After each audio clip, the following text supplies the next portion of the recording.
ओम। गहरी सांस लें और मन की सारी चंचलता छोड़ दें। आज हम जिस दिव्य मंत्र का जाप करने जा रहे हैं वह वित्तेश्वर, धन के स्वामी और समृद्धि के रक्षक को समर्पित है। यह मंत्र धन के मार्ग में आई रुकावटों को शांत करता है, आय के नए स्रोत खुलने में सहायक माना जाता है, अनावश्यक खर्च और आर्थिक भय को कम करता है, घर परिवार में स्थिरता, सुरक्षा और संतुलन लाता है। जब इस मंत्र का श्रद्धा से जप किया जाता है तो ऐसा माना जाता है कि धन की ऊर्जा साधक की ओर सहज रूप से आकर्षित होने लगती है। अब अपने मन में समृद्धि, संतोष और कृतज्ञता का भाव रखें और मंत्र जप प्रारंभ करें। ओम श्रीं ह्रीं क्लीं श्रीं क्लीं वित्तेश्वराय नमः। ओम श्रीं ह्रीं क्लीं श्रीं क्लीं वित्तेश्वराय नमः। ओम श्रीं ह्रीं क्लीं श्रीं क्लीं वित्तेश्वराय नमः। ओम श्रीं ह्रीं क्लीं श्रीं क्लीं वित्तेश्वराय नमः। ओम श्रीं ह्रीं क्लीं श्रीं क्लीं वित्तेश्वराय नमः। ओम श्रीं ह्रीं क्लीं श्रीं क्लीं वित्तेश्वराय नमः। ओम श्रीं ह्रीं क्लीं श्रीं क्लीं वित्तेश्वराय नमः। ओम श्रीं ह्रीं क्लीं श्रीं क्लीं वित्तेश्वराय नमः। ओम श्रीं ह्रीं क्लीं श्रीं क्लीं वित्तेश्वराय नमः। ओम श्रीं ह्रीं क्लीं श्रीं क्लीं वित्तेश्वराय नमः। ओम श्रीं ह्रीं क्लीं श्रीं क्लीं वित्तेश्वराय नमः। ओम श्रीं ह्रीं क्लीं श्रीं क्लीं वित्तेश्वराय नमः। ओम श्रीं ह्रीं क्लीं श्रीं क्लीं वित्तेश्वराय नमः। ओम श्रीं ह्रीं क्लीं श्रीं क्लीं वित्तेश्वराय नमः। ओम श्रीं ह्रीं क्लीं श्रीं क्लीं वित्तेश्वराय नमः। ओम श्रीं ह्रीं क्लीं श्रीं क्लीं वित्तेश्वराय नमः। ओम श्रीं ह्रीं क्लीं श्रीं क्लीं वित्तेश्वराय नमः। ओम श्रीं ह्रीं क्लीं श्रीं क्लीं वित्तेश्वराय नमः। ओम श्रीं ह्रीं क्लीं श्रीं क्लीं वित्तेश्वराय नमः। ओम श्रीं ह्रीं क्लीं श्रीं क्लीं वित्तेश्वराय नमः। ओम श्रीं ह्रीं क्लीं श्रीं क्लीं वित्तेश्वराय नमः। ओम श्रीं ह्रीं क्लीं श्रीं क्लीं वित्तेश्वराय नमः। ओम श्रीं ह्रीं क्लीं श्रीं क्लीं वित्तेश्वराय नमः। ओम श्रीं ह्रीं क्लीं श्रीं क्लीं वित्तेश्वराय नमः। ओम श्रीं ह्रीं क्लीं श्रीं क्लीं वित्तेश्वराय नमः। ओम श्रीं ह्रीं क्लीं श्रीं क्लीं वित्तेश्वराय नमः। ओम श्रीं ह्रीं क्लीं श्रीं क्लीं वित्तेश्वराय नमः। ओम श्रीं ह्रीं क्लीं श्रीं क्लीं वित्तेश्वराय नमः। ॐ श्रीं ह्रीं क्लीं श्रीं क्लीं वित्तेश्वराय नमः। ॐ श्रीं ह्रीं क्लीं श्रीं क्लीं वित्तेश्वराय नमः। ॐ श्रीं ह्रीं क्लीं श्रीं क्लीं वित्तेश्वराय नमः। ॐ श्रीं ह्रीं क्लीं श्रीं क्लीं वित्तेश्वराय नमः।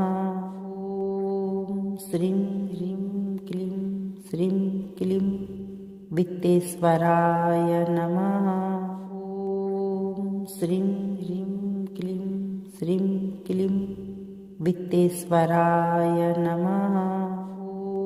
ॐ श्रीं ह्रीं क्लीं श्रीं क्लीं वित्तेश्वराय नमः। ॐ श्रीं ह्रीं क्लीं श्रीं क्लीं वित्तेश्वराय नमः। ॐ श्रीं ह्रीं क्लीं श्रीं क्लीं वित्तेश्वराय नमः। ॐ श्रीं ह्रीं क्लीं श्रीं क्लीं वित्तेश्वराय नमः। ॐ श्रीं ह्रीं क्लीं श्रीं क्लीं वित्तेश्वराय नमः। ॐ श्रीं ह्रीं क्लीं श्रीं क्लीं वित्तेश्वराय नमः। ॐ श्रीं ह्रीं क्लीं श्रीं क्लीं वित्तेश्वराय नमः। ॐ श्रीं ह्रीं क्लीं श्रीं क्लीं वित्तेश्वराय नमः। ॐ श्रीं ह्रीं क्लीं श्रीं क्लीं वित्तेश्वराय नमः। ॐ श्रीं ह्रीं क्लीं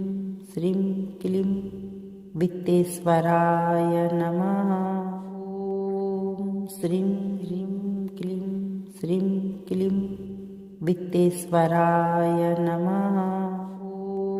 ॐ श्रीं ह्रीं क्लीं श्रीं क्लीं वित्तेश्वराय नमः। ॐ श्रीं ह्रीं क्लीं श्रीं क्लीं वित्तेश्वराय नमः। ॐ श्रीं ह्रीं क्लीं श्रीं क्लीं वित्तेश्वराय नमः। ॐ श्रीं ह्रीं क्लीं श्रीं क्लीं वित्तेश्वराय नमः। ॐ श्रीं ह्रीं क्लीं श्रीं क्लीं वित्तेश्वराय नमः।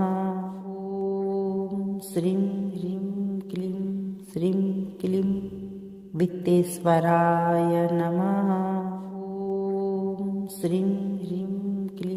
श्रीं क्लीं वित्तेश्वराय नमः। ॐ श्रीं ह्रीं क्लीं श्रीं क्लीं वित्तेश्वराय नमः। ॐ श्रीं ह्रीं क्लीं श्रीं क्लीं वित्तेश्वराय नमः। ॐ श्रीं ह्रीं क्लीं श्रीं क्लीं वित्तेश्वराय नमः। ॐ श्रीं ह्रीं क्लीं श्रीं क्लीं वित्तेश्वराय नमः। ॐ श्रीं ह्रीं क्लीं श्रीं क्लीं वित्तेश्वराय नमः। ॐ श्रीं ह्रीं क्लीं श्रीं क्लीं वित्तेश्वराय नमः। ॐ श्रीं ह्रीं क्लीं श्रीं क्लीं वित्तेश्वराय नमः। ॐ श्रीं ह्रीं क्लीं श्रीं क्लीं वित्तेश्वराय नमः। ॐ श्रीं ह्रीं क्लीं श्रीं क्लीं वित्तेश्वराय नमः। ॐ श्रीं ह्रीं क्लीं श्रीं क्लीं वित्तेश्वराय नमः। ॐ श्रीं ह्रीं क्लीं श्रीं क्लीं वित्तेश्वराय नमः। ॐ श्रीं ह्रीं क्लीं श्रीं क्लीं वित्तेश्वराय नमः। ॐ श्रीं ह्रीं क्लीं श्रीं क्लीं वित्तेश्वराय नमः। ॐ श्रीं ह्रीं क्लीं श्रीं क्लीं वित्तेश्वराय नमः। ॐ श्रीं ह्रीं क्लीं श्रीं क्लीं वित्तेश्वराय नमः। ॐ श्रीं ह्रीं क्लीं श्रीं क्लीं वित्तेश्वराय नमः। ॐ श्रीं ह्रीं क्लीं श्रीं क्लीं वित्तेश्वराय नमः। ॐ श्रीं ह्रीं क्लीं श्रीं क्लीं वित्तेश्वराय नमः। ॐ श्रीं ह्रीं क्लीं श्रीं क्लीं वित्तेश्वराय नमः। ॐ श्रीं ह्रीं क्लीं श्रीं क्लीं वित्तेश्वराय नमः। ॐ श्रीं ह्रीं क्लीं श्रीं क्लीं वित्तेश्वराय नमः। ॐ श्रीं ह्रीं क्लीं श्रीं क्लीं वित्तेश्वराय नमः। ॐ श्रीं ह्रीं क्लीं श्रीं क्लीं वित्तेश्वराय नमः। ॐ श्रीं ह्रीं क्लीं श्रीं क्लीं वित्तेश्वराय नमः। ॐ श्रीं ह्रीं क्लीं श्रीं क्लीं वित्तेश्वराय नमः। ॐ श्रीं ह्रीं क्लीं श्रीं क्लीं वित्तेश्वराय नमः। ॐ श्रीं ह्रीं क्लीं श्रीं क्लीं वित्तेश्वराय नमः। ॐ श्रीं ह्रीं क्लीं श्रीं क्लीं वित्तेश्वराय नमः।